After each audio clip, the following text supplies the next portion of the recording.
उपस्थित व्यक्तित्वों को मेरा नमन। आप लोग बिना बुलाए हर बार सब व्यक्तियों को कार्ड से सूचित किया जाता है। इस बार किसी को सूचित नहीं किया गया है, कोई कार्ड नहीं दिया गया है। आप सब फिर भी उपस्थित हुए हैं, बिना बुलाए आए हैं, इसका कोई महत्व है। और मैं आप सबको इस निस्वार्थ आगमन को आभार व्यक्त करना चाहता हूं। सभी व्यक्तियों को संस्थान के अध्यक्ष, संस्थान के गुरु सत्यानंद की तरफ से आभार व्यक्त है। आज साधक को समझने की घड़ी है, सूर्यानंद को समझने की घड़ी है। संस्थान के गुरु के माध्यम से सूर्यानंद को समझने की घड़ी है। साधक को समझने का मतलब क्या है? क्या समझेंगे साधक को? साधक के निस्वार्थ कर्तव्यों को समझने की घड़ी है। साधक ने जो कमाई इस दुनिया को अपने माध्यम से दिया है, उसको समझने की घड़ी है। भौतिक दुनिया में साधक द्वारा किए गए संघर्षों को समझने की घड़ी है। लाख विरोधों को बावजूद साधक की उपलब्धियां जो रही है, उसको समझने की आज घड़ी है। आज साधक को थोड़ा विस्तार से समझेंगे कि साधक जो संत सूर्यानंद, सूर्यदेव सूर्यानंद हो गया, तो ये कैसे हुआ, ये थोड़ा सा समझेंगे इस बात को। एक बात कुछ कहूं उससे पहले कहना चाहता हूं कि धन्यवाद आने वाले लोगों का तो है, धन्यवाद आने लोगों का उतना ही है, लेकिन एक बात है, ये पूरा का पूरा आयोजन, ये पूरा का पूरा आगमन, ये पूरा का पूरा उत्सव जो हम मनाते हैं, सिर्फ संत सूर्यानंद की वजह से ही है। तो मैं इस संस्थान का गुरु होने के नाते बहुत बहुत अनुग्रहित महसूस करता हूं, साधक के प्रति अनुग्रहित महसूस करता हूं। इसका कारण है बचपन से लेकर के और अब तक साधक के सानिध्य में ही रहे, साधक के सानिध्य में ही पढ़ाई भी किए, साधक के सानिध्य में ही ध्यान और भक्ति की धारा को सीखा है। तो साधक को मेरी तरफ से अनुग्रहित। तो एक बात और कहना चाहता हूं कि साधक का अनुग्रहण तो ठीक है, लेकिन किस चीज का? कौन है साधक? क्या है साधक? तो आप लोग जो पढ़ रहे हैं, हिरण्यकश्यप बड़ा बनना चाहा, नहीं बन सका। हिरण्यकश्यप बड़ा बनना चाहा, नहीं बन सका। कंस बड़ा बनना चाहा, नहीं बन सका। रावण बड़ा बनना चाहा, नहीं बन सका। दुर्योधन बड़ा बनना चाहा, नहीं बन सका।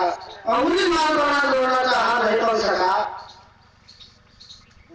क्यों नहीं बन सका?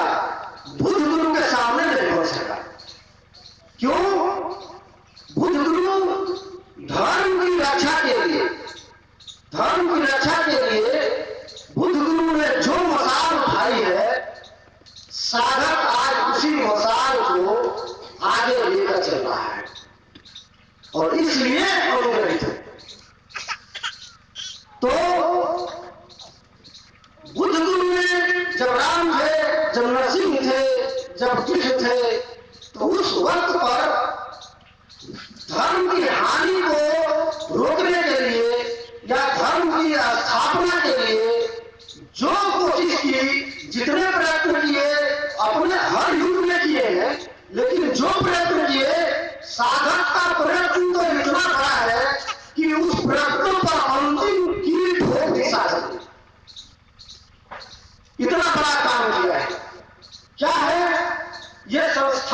स्वयं संबोधित उधर कुटुंबकम संस्थान, ये पहले तो नहीं था।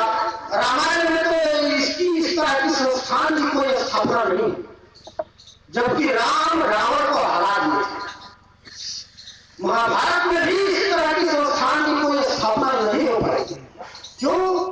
जबकि कृष्ण और अर्जुन पूरी सेना मिल करके दुर्योधन को हरा दिए थे, लेकिन यह स्थापना नहीं हो सकी थी। तभी यह स्थापना होने से रह गई थी। साधक के सानिध्य में कलयुग में जाकर के 2007 में होली के दिन इस बात को जब हवन जलने लगा, तब हो गया कि भाई अब इस चीज को स्थापित किया जा सकता है। और उसके कुछ वर्षों बाद जाकर के ये संस्थान की स्थापना हुई। तो भौतिक दुनिया में साधक आज उसी मसाल को लेकर के चल रहा है जिस मसाल को कृष्ण, राम, कृष्ण और बुद्ध लेके चले थे। फर्क बस सिर्फ टाइम का है, समय का है। तो साधक के बारे में जो हम जानना चाहते हैं तो ये बात कहना चाहूंगा। साधक एक शब्द बहुत यूज करता है। जब कभी भी बोलेगा, अगर 1 घंटे बोलेगा ना, तो उसमें 1-2 बार जरूर उसके बात में आ जाएगा। साधक बोलता है कि जिसकी नाभि में दम होगा वो आजमा लेगा, या जिसकी नाभि में दम होगा वो आकर के देख लेगा। अब सोचने में ऐसा है कि नाभि में दम नाभि में ही होता है क्या? भाई आम लोग कोई जो बोलेंगे तो वो किसी और चीज का, वो बोलेंगे पैसे का दम दिखाएंगे, वो अपने किसी रुतबे का दम दिखाएंगे, वो कुछ भी करे। लेकिन साधक का बोलना वो शस्त्रों का दम नहीं है। साधक का बोलना वो किसी पैसे का दम नहीं है। साधक कहता है जिसकी नाभि में दम होगा वो आकर के आजमान लेगा हमसे। तो क्या दम नाभि में नहीं होता है? तो बात तो सही है कि दम नाभि में ही होता है, तभी साधक बोलता है। इसको थोड़ा सा समझेंगे कि कैसे, कि जैसे आप बल्ब देखते हैं, बल्ब में टंगस्टन का वायर लगा है पतला सा, थोड़ा सा इलेक्ट्रिक जो भी है, बिजली थोड़ी सी फ्लक्चुएट होती है, तो टंगस्टन टूट गया और बल्ब फ्यूज हो गया। ये होता है, चाहे हवा से टकराया थोड़ा सा और टंगस्टन टूटा और बल्ब फ्यूज, उसके बाद से उसका वही काम है जो आदमी मनोरंजन का काम। तो ये जो बल्ब को जो टंगस्टन जुड़े हुए हैं बिजली से, वो टंगस्टन काम करता है। नाभि क्या है? नाभि जो है आत्मा और शरीर, आत्मा और शरीर के बीच का जो सेतु है, उस पॉइंट को बांधे हुए है जहां से नाभि, वही नाभि है। तो अब आप लोग ऐसे देखते होंगे कि बच्चा भी पैदा होता है, या पशुओं का या किसी भी चीज का बच्चा पैदा होता है, तो वो जुड़ा नाभि से ही होता है। वो पूरा का पूरा खाना ले रहा है, नाभि में छू ले रहा है। तो क्या नाभि में दम नहीं है? बाहर निकलने पर जो दम आता है वो मुंह से खाता है, बात ठीक है। लेकिन जो एक गर्भ में रहकर के जो पूरी संभावना लेकर के आया है, तो नाभि के दम पे लेकर आया है। और आप समझे कि जो वही टंगस्टन का जैसे ज्वाइंट है बल्ब में, उसी तरह से नाभि भी उसी तरह ठीक काम कर रही है। एक व्यक्ति है और जैसे आप समझिए कि ये इतना ऊंचा स्टेज है, ये कोई बहुत ऊंचा स्टेज नहीं है। यहां से आप 400 लोगों को बिना बताए धक्का दे देंगे तो उसमें से 4 लोग मर जाएंगे, पक्का मर जाएंगे, अगर बिना बताए उनके गिर हो जाए। क्यों? टंगस्टन का झेलने की क्षमता सबकी एक बराबर नहीं है। नाभि पर जो आत्मा और शरीर के बीच में सेतु बना है, उसको सहने की क्षमता सारे व्यक्तियों की एक बराबर नहीं है, अलग अलग है। कोई कैसे टूट जाए, कब टूट जाए, इसको कह नहीं सकते। किसी को भावेश में आकर टूट जाता है, बहुत ज्यादा खुशी हो गई तो भी टूट जाता है, बहुत ज्यादा दुख आ गया तो भी टूट जाता है, थोड़ा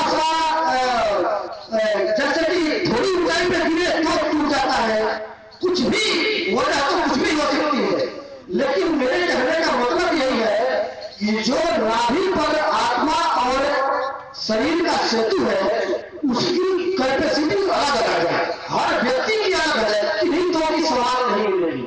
और वो कैसे बनती है?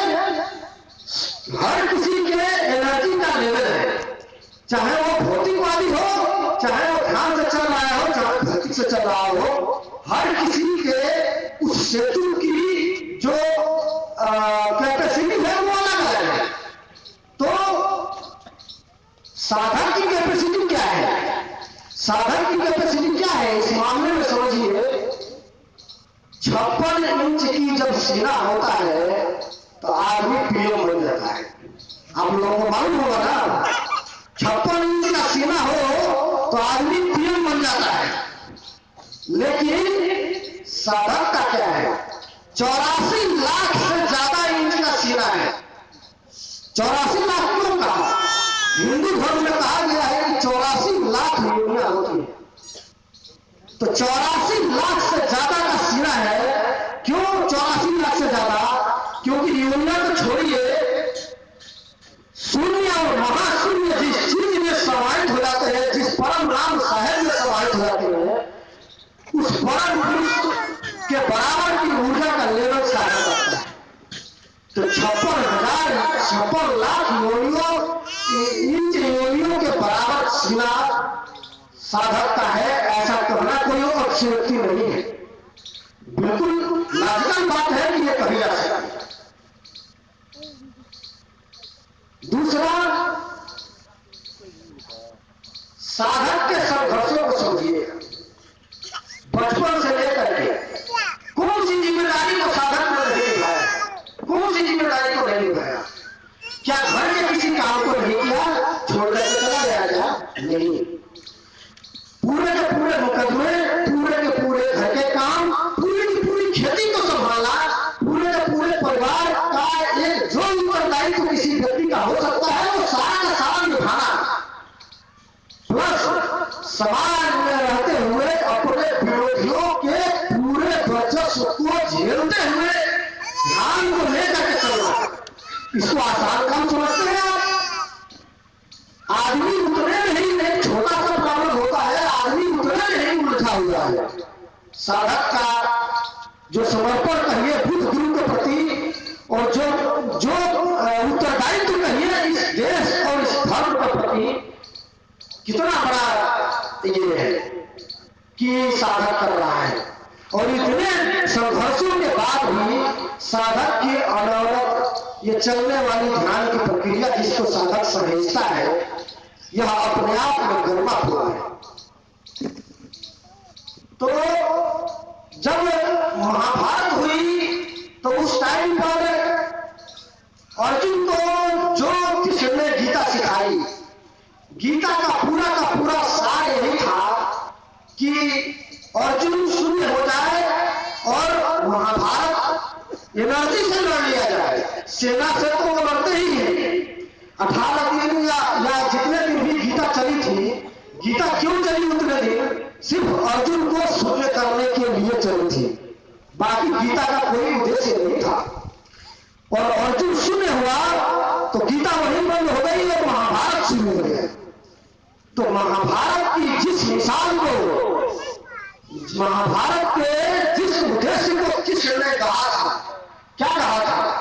धर्म की हानि नहीं होने दूंगा। यदा यदा ही धर्म से, जब भी धर्म की हानि होगी तो उस धर्म की हानि को रोकने के लिए मैं समय समय पर आऊंगा। वही मिसाल साधक आज उसको ढो रहा है। आज उसका साधक हुआ है और उसके सारी दिन ही हम लोग यहाँ पर आए हैं और बैठ करके और आज चिंतन हो रहा है। अब एक बात समझने की है, आप देखिए कि जितने लोग हुए हैं जो कि परम स्तर के संत हुए, तो ज्यादा से ज्यादा किसी की कम से कम उम्र हो, सबसे कम उम्र का अगर कोई उस लेवल का पहुंचा हुआ, परम नाम साहेब के लेवल का पहुंचा हुआ कोई आदमी है तो वो विवेकानंद है। 36 वर्ष की उम्र में उनको शरीर छोड़ना पड़ा था। इसका क्या मतलब है? एक तो परमाणु साहब की स्तर का एनर्जी लेवल रखते हैं और शरीर 36 वर्ष की उम्र में छोड़ना पड़ गया। क्यों छोड़ना पड़ गया, ये समझने जैसा है। ये ध्यान की एक बहुत सतत प्रक्रिया है कि जिसकी एनर्जी का लेवल या जो जितना लेवल जितनी जल्दी अचीव करता है उतनी ही जल्दी उसकी शरीर डैमेज होती है, उतनी ही जल्दी उसको रोग पकड़ते हैं, उतनी ही जल्दी उसको शरीर को त्यागना भी पड़ता है। और विवेकानंद सबसे कम उम्र के आदमी है। अभी जितने लोग इंडिया के ऋषि मनीषियों में हुए हैं जिसको कि लोग मानते हैं कि हाँ भाई ये एक उस लेवल के संत या भक्त थे, तो उनकी उम्र उसी रेशियो में उसी अनुपात में कम हो जाती है जिस अनुपात में जितनी तेजी से वो उस लेवल को पकड़ते हैं। और साधक ने क्या किया है, कील ठोका है। मैंने क्यों बोला, साधक ने कैसी कील ठोक दी है, ठोक तो वही दिया है कि साधक के यहां, साधक की उम्र बेशक आज 65-66 साल हो, लेकिन साधक के यहां जब उठाने की प्रक्रिया शुरू हुई लोगों को भक्ति के माध्यम से, तो जो साधक के यहां उठाए गए लोग हैं उनकी तो उम्र ही बिल्कुल 16, 17, 18 साल के लोग उठाए गए। जिस टाइम पर 2000 के आसपास ये उठाने की प्रक्रिया शुरू हुई थी और मात्र 17, 18 उस टाइम हम लोगों की उम्र कहीं यही 20-21 के साथ नहीं होगी। तो साधक पहला ऐसा आदमी है इस पूरे ऋषि मनीषियों के युग में कभी कि इतनी कम उम्र में किसी के भक्ति का, किसी के साधना के थ्रू या भक्ति के थ्रू उसका एनर्जिकल लेवल, उसके ऊर्जा का लेवल परमानंद साहब के बराबर बना दिया और आज आदमी 40 साल का भी होकर जिंदा है। ये बहुत बड़ी बात है कि नहीं ठोकी गई है, माया के हाथ से इस चंद्र को छीन लिया है। आप समझिए कितना बड़ा काम किया है। कोई योगी रामकृष्ण परमहंस को गले का कैंसर हो गया, बुद्ध गुरु किसी विषाक्त भोजन खाने से उनकी मृत्यु हो गई और गुरुओं को जहर दे दिया गया और उसकी वजह से उनकी मृत्यु हो गई। लेकिन सारी की सारी चाहे किसी भी प्रक्रिया से मृत्यु हुई हो, असामयिक मृत्यु है। और साधक का क्या है, जितने लोग उठा दिए गए हैं उसमें मैं मानता हूं कि उसमें भाई 50 से ऊपर के भी लोग हैं, लेकिन मुख्यतः जो साधक के चरण के एक ग्रेड के लोग हैं उसमें ज्यादातर लोग बिल्कुल अभी युवा अवस्था के लोग हैं। उनकी आयु 20 से लेकर के और 35 से 40 वर्ष के बीच की है सबकी। और इतना बड़ा काम साधक के सानिध्य में फिजिक्स में भौतिक दुनिया में पहली बार हुआ है। और इसलिए मैंने कहा कि साधक ने उस पूरी की पूरी जो मसाल चली उसको आज आगे बढ़ाते हुए उसमें रील का पत्थर ठोक दिया। और उसी जब गीता की बात एक बार ओशो गुरु ने उठाया था तो उन्होंने बोला था कि ये जो महामानव की एक परिकल्पना की उन्होंने बात की। महामानव की परिकल्पना मतलब क्या, फिजिक्स की दुनिया में रहता हो, पूरे काम करता हो, कोई काम ऐसा नहीं है जो वर्जित हो और इसके बावजूद भी ऊर्जा का लेवल हो, इसके बावजूद भी ध्यान उसको समझ में आता हो, इसके बावजूद भी वो ध्यान करता हो, भक्ति करता हो और ना सिर्फ करता हो, वह सब कुछ प्राप्त करता हो जो एक ऋषि मनीषियों को प्राप्त हुआ था। ये महामानव की परिकल्पना गुरु ओशो ने अपने टाइम पर किया था और साधक के सानिध्य में इस महामानव की परिकल्पना को अब सत्यता में बदलते हुए हम लोग महसूस कर रहे हैं, बिल्कुल पूरी तरह महसूस कर रहे हैं। अब बस बात इतने की है कि फिजिक्स की दुनिया में परिलक्षित कैसे हो जाए, नहीं तो एक स्वयं के अगर अनुभव की बात कहेंगे तो कितने लोग हैं जिनको ये अनुभव प्राप्त है कि परमानंद साहब की ऊर्जा का लेवल वो बरकरार रख के इस दुनिया में दुनिया के काम करते हुए रह रहे हैं। ये साधक के सानिध्य में ही ये बात संभव होता है। एक बात और कहूंगा,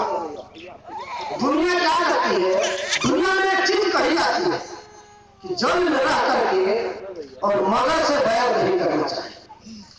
बहुत कहते हैं, कोई समझाने के लिए कह देगा, कोई खुद अपने आप कह देगा कि जल में रह करके मगर से बैर नहीं किया जाता है।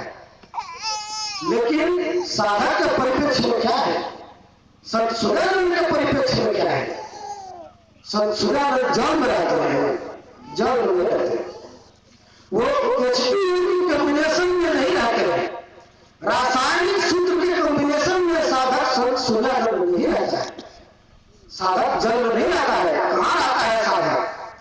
साधक तो वहां रहता है जहां जल तो छोड़िए, जल थल नभ तीनों खत्म हो जाते हैं, जहां तीनों एक हो गए और उसके बाद भी जो परम शक्ति जिसमें जा करके सब कुछ समाहित हो गया, परम नाम साहेब।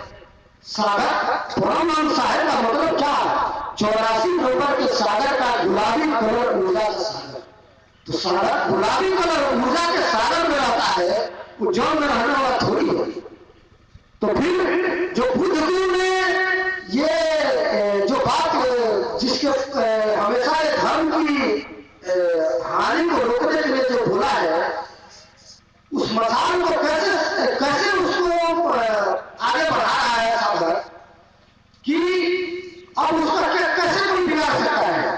साधक में तो अपना ही नहीं, अब तो ये भी हो गया है कि कोई हरा तो नहीं सकता, अब तो बुद्ध गुरु को भी कोई हरा नहीं सकता है। क्यों? क्योंकि बात तो अब 100% की हो गई, तो कोई बढ़ के भी जाएगा, कोई बढ़ के भी जाएगा तो ज्यादा से ज्यादा जाएगा तो 100% तक जाएगा। 100% के बाद भी कोई बढ़ने की सीमा है क्या?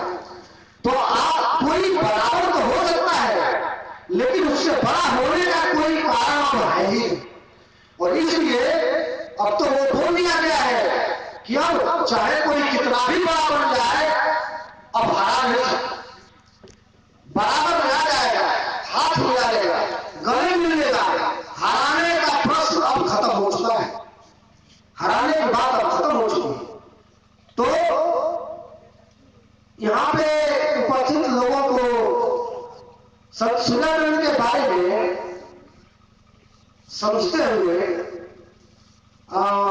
कुछ पंक्तियां मैं प्रेषित करना चाहता हूं, उसको आप समझेंगे और अवलोकन करेंगे।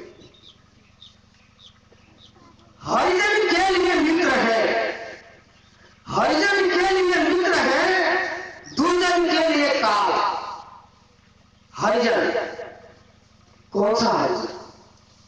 जाति वाला हरिजन की बात मैं नहीं कर रहा। हरि का जन, हरि का जन, हरि कौन है? हरि का जन मीन्स भक्ति की धारा में चले हुए लोग, गुरुमुखी मन की धारा में चले हुए लोग, भक्ति की धारा में चले हुए लोग ही हरिजन है। और दुर्जन के लिए काल। तो दुर्जन कौन है? दुर्जन वो है जो भक्ति की धारा में चले हुए लोगों के बीच में अड़ंगा है, वही दुर्जन है और उसकी कोई पहचान नहीं है। तो हरिजन के लिए मित्र है, दुर्जन के लिए काल। तो अब भक्ति की धारा में चलेगा, तो भक्ति की धारा, अब इसमें सोचिए कि भक्त किसे कहेंगे, भक्त किसे कहेंगे? तो भक्ति की धारा में आप किसी न किसी एक अपने से बड़े किसी को पकड़ते हैं, किसी न किसी सानिध्य में रहते हैं, तभी आप चलते हैं, बिना उसके भक्ति हो नहीं सकती। और ध्यानी अपने सानिध्य में चलता है और भक्त जो होता है किसी दूसरे के सानिध्य में चलता है। तो भक्ति की धारा में जो चलेगा, तो भक्ति की पराकाष्ठा कहां जाकर के पूर्ण होती है?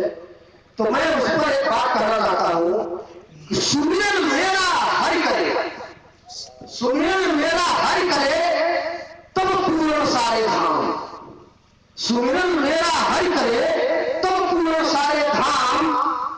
हरि जब रक्षा करे, हरि जब रक्षा करे तब समझो विश्राम। उसके पहले अगर रुक गए तो अभी बात पूरी हुई नहीं है। सुमिरन मेरा हरि करे तब पूर्ण सारे धाम, हरि जब रक्षा करे तब समझो विश्राम। यह भक्ति की पराकाष्ठा है और भक्त को यह समझना चाहिए, जब तक ये बात न आ जाए जीवन में, चाहे किसी भी साधक के सानिध्य की बात प्रति हो, तब तक उसको हार नहीं माननी चाहिए, प्रयत्नशील रहना चाहिए। तभी जाकर के जीवन के इस मूल उद्देश्य की सफलतापूर्वक उसको प्राप्त किया जा सकता है। तो हरिजन के लिए मित्र है, दुर्जन के लिए काल, धर्म रक्षा के लिए थोड़ा माया जाल, धर्म रक्षा के लिए थोड़ा माया जाल। अब माया जाल समझिए, हम लोग जीवन में प्रतिदिन दिनचर्या में अपने सुबह से लेकर शाम तक बहुत लोग काम करते हैं, सुबह से लेकर शाम तक कर रहे हैं। और एक चीज समझिए कि माया जाल जब बोला जाता है इसका मतलब क्या है? दो बातें हैं इसमें, एक विवेक है और एक व्यवस्था है।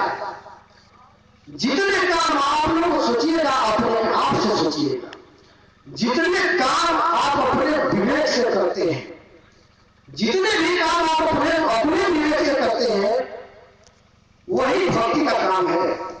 और जितने काम आप व्यवस्था की वजह से करते हैं, वही माया का काम है।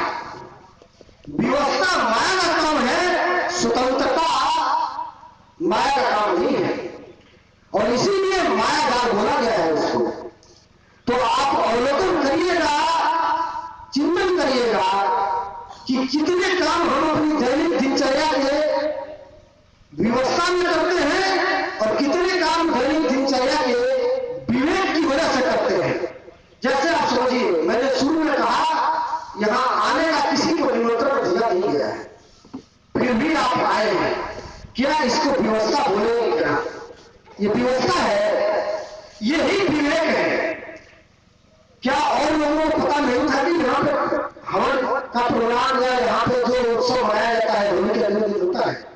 पता था, लेकिन कोई और व्यवस्था नहीं होगी, कोई और परिस्थितियां नहीं होगी। विवेक जिसका काम किया वो आया।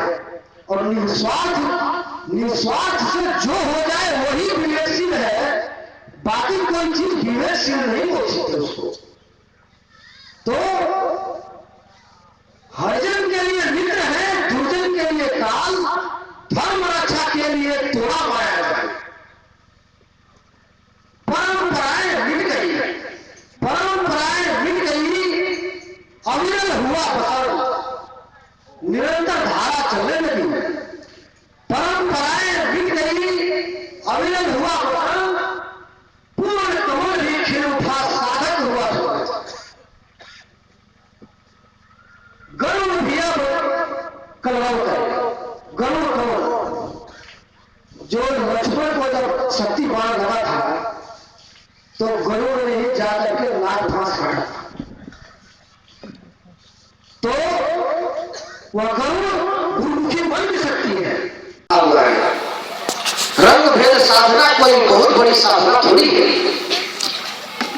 रंग भेद तो माया के परंपरा के अंदर रहने वाले लोग तो साधे ही हुए हैं, लेकिन गरुड़ भी अब कलरव करे, सज्जन की सुध ले, हनुमान रक्षा करे, जो साधे रंग भेद, जो रंग भेद मतलब एक दूसरे से कोई भेदभाव नहीं रखता, किसी स्तर का भेदभाव नहीं रखता, तो गरुड़ भी आज उसकी रक्षा करेगा। ये साधक ने गरुड़ को ऐसा बनाया है कि गरुड़ भी रक्षा करेगा, हनुमान रक्षा करेंगे, हनुमान रक्षा करें जो साधे रंग भेद। तत्व अनूठा उपजा, तत्व अनूठा उपजा जिसका आदि अंत, तत्व अनूठा उपजा जिसका आदि अंत, परम नाम निज प्रकट हुए,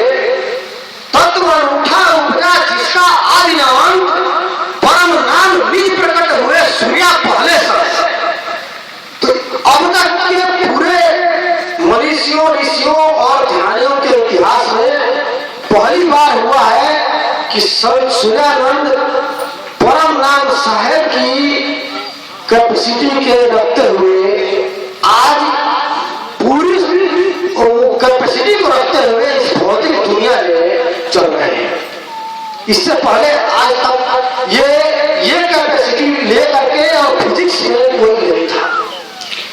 तो तत्ववन उठा उपजा जिसका आदि नाम परम नाम निज प्रकट हुए सूर्या पहले सब है। एक बात और है, संस्थान पर जो घटनाएं घट रही है जितनी भी,